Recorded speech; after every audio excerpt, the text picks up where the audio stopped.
Infinite Personalities. Searching for the Stars. By John Ohorenko.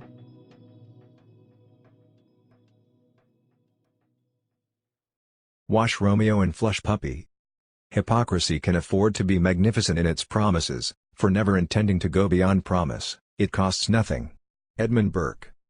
Wash Romeo lives in a fantasy world with his puppy, wants to be the next rehabber, and real estate yuppie. Wally is a highly educated scholar, reading every realty magazine, saving every dollar.